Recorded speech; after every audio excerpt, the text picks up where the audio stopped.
अध्याय 277 दुःस्वप्न गायब।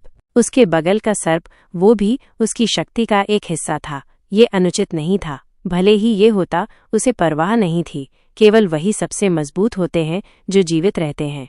लेकिन क्या मैं हमेशा से इतनी उत्तरजीवितावादी विचारक रही हूँ? सेरा ने गहराई से विचार किया। शायद इस इंसान से मिलने से पहले नहीं।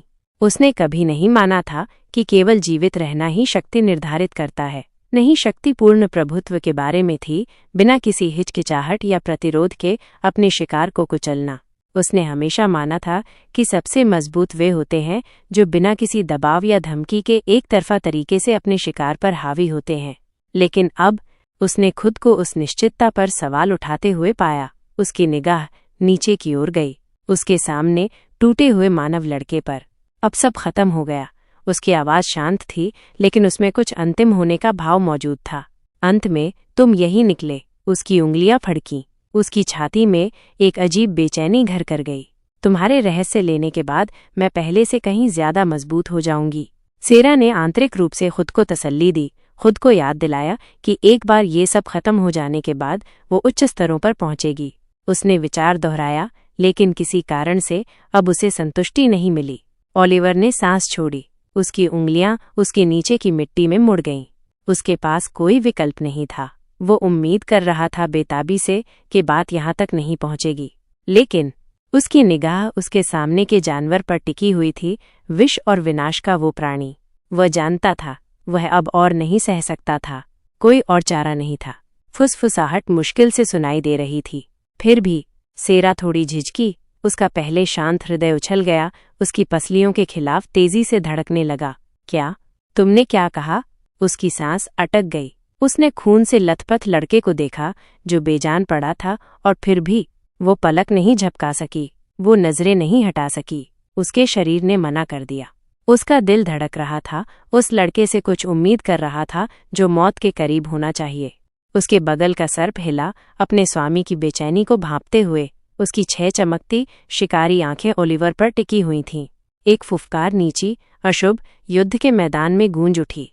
फिर सर्प झपटा, उसे चीरने के लिए तैयार। ऑब्सीडियन जैसी चमड़ी का धुंधलापन, उसके दांतों में जहर भरा हुआ, गिरते हुए तारे की तरह आगे बढ़ता हुआ। सेरा ने देर से महसूस किया कि उसकी भावनाएं अस्थिर थीं, जिससे उसका बंधन प्रभावित हो रहा था। इससे पहले कि वो रोक पाती, सर्प पहले ही इंसान के करीब आ गया था। सेरा ने पलक झपकाई। बहुत देर हो चुकी थी। सर्प पहले ही उस पर था। ओलिवर ने सांस छोड़ी। उसकी उंगलियां कस गईं। कुछ अप्राकृतिक और परेशान करने वाली चिंगारी चमकी। चीखती हवाओं के बावजूद, सर्प की फुफकार के बावजूद, कांपती धरती के बावजूद, उसके आसपास की दुनिया खामोश हो गई। ओलिवर के लिए समय ही गायब हो गया था, पीछे केवल एक चीज छोड़कर, एक नाम। ये उसके होठों पर टिका रहा, मानो ये हमेशा से वहीं था, बोले जाने का इंतजार कर रहा था। और उसकी चुप्पी के शून्य में उसने उसे पुकारा, और उसने जवाब दिया, नेग्लिजेंटस। चीरर। उसके आसपास की हवा ही टूट गई। एक दर्पण के टूटने की तरह वास्तविकता फट गई। उस हथियार के अस्तित्व का विरोध कर रही थी जो उभरा था दरार से। एक ब्लेड, एक पिच काला तलवार, जिसके आधार पर भूतिया सफेद चमक धड़क रही थी। ये कोई हथियार नहीं था, ये एक विसंगति थी। जिस क्षण ओलिवर की उंगलियां मूठ के चारों ओर लिपटीं, युद्ध का मैदान मर गया। Click click click. एबिस का सर्किट एक सोए हुए जानवर के जागने की तरह प्रतिक्रिया कर रहा था, मानो अपने खोए हुए बच्चे को पहचान रहा हो। एबिस ऊर्जा उसकी नसों में भर गई, उसके भीतर सब कुछ खा गई। अंग, हड्डियां, नसें, पुनर्लिखित, पुनर्जन्म। उसका शरीर, जो कुछ क्षण पहले टूटा हुआ था, ठीक होने की एक विकृत पैरोडी में खुद को जोड़ रहा था। ओलिवर की आंखें मंद हो गईं, खाली फिर भी भेदी। उसका कमजोर आभा गायब हो गया। कड़क। वह उठ खड़ा हुआ, या बल्कि उसका शरीर खुद ही उठ गया, मानो अदृश्य डोरियों से खींचा जा रहा हो। धीमा, एक भ्रम था। कुछ भी नहीं बदला था। सर्प अभी भी आगे बढ़ रहा था। उसके दांतों पर इतना शक्तिशाली जहर लगा हुआ था कि वो जादुई स्टील को भी घोल सकता था। फिर भी ओलिवर के लिए दुनिया धीमी हो गई थी। उसने सर्प को आते देखा, उसका खुला हुआ जबड़ा, वो मौत जो वो अपने साथ लाया था। और फिर उसने वार किया। खामोशी। तलवार न तो गाई और न ही दहाड़ी। इसके बजाय हवा अपने आप में सिमट गई, एक मरते हुए तारे की तरह ढह गई।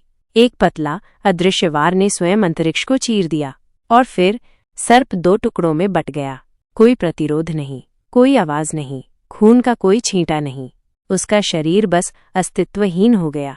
संपर्क के बिंदु से विषैला प्राणी अपने आप में ढह गया, मानो उसका अस्तित्व ही मिटाया जा रहा हो, एक अनदेखी शक्ति द्वारा अलग किया जा रहा हो। धूम धूम धूम, युद्ध का मैदान फट पड़ा। सर्प का विशालकाय रूप काली ऊर्जा के विस्फोट में फट गया, जिससे शॉकवेव्स बाहर की ओर फैल गईं। धरती कांप उठी, आकाश भी उस ब्लेड के अप्राकृतिक अस्तित्व के जवाब में कांपता हुआ जान पड़ा। सेरा लड़खड़ाती हुई पीछे हट गई। उसकी सांस उखड़ रही थी, उसके कपड़े फटे हुए, उसका शरीर घावों से भरा हुआ। उसकी बाईं भुजा अनैच्छिक रूप से कांप रही थी। उसकी कंधे पर अंधेरे की एक लकीर जल गई थी। उसे सीधे चोट भी नहीं लगी थी, सिर्फ वार के बाद के प्रभाव ने ये किया था। उसने अपनी छाती पकड़ ली। उसका दिल तेजी से धड़क रहा था। उसकी दृष्टि विकृत हो गई। उसका शरीर कांप रहा था, दर्द से नहीं, थकान से नहीं, बल्कि डर से। और उसकी आंखें, उन्होंने इनकार कर दिया, बिल्कुल इनकार कर दिया उसके हाथों में उस चीज से मिलने से। उसने उसे देखा था, काश उसने न देखा होता। उसके सामने कुछ गहरा गहरा गलत खड़ा था। वो गड़बड़ी जिसका कोई अधिकार नहीं था। ये कोई हथियार नहीं था, ये गलत था। उसके मन ने इसे संसाधित करने से इनकार कर दिया। वह इसे नग्न आंखों से देख सकती थी। उसका मन सुन्न था। उसने सोचा कि क्या वो अंधी हो जाएगी अगर उसने उस चीज की सच्ची आभा को देखने के लिए अपनी आंखों का इस्तेमाल किया, जैसा कि वो लोगों के साथ करती थी। उसके दिल ने उसे ऐसा करने के लिए मजबूर किया, भले ही इसका मतलब हमेशा के लिए अंधेरे का जीवन जीना हो। हालांकि उसके मस्तिष्क ने असहमत होकर शरीर का अनुसरण किया। उसका शरीर खोखला महसूस हो रहा था, जैसे मौत की फुसफुसाहट उसकी त्वचा पर रेंग रही हो। हमले की ताकत उस तक भी पहुंची थी। उसकी बाईं भुजा अनैच्छिक रूप से कांप रही थी। उसकी कंधे पर अंधेरे की एक लकीर जल गई थी, मानो दर्द से कहीं ज्यादा बुरी चीज ने उसे छुआ हो। दशकों में पहली बार सेरा ने कुछ ऐसा महसूस किया जिसे वो बहुत पहले भूल चुकी थी। पहली बार उसने सचमुच समझा, शिकार होने का क्या मतलब है। कहानी जारी रहेगी।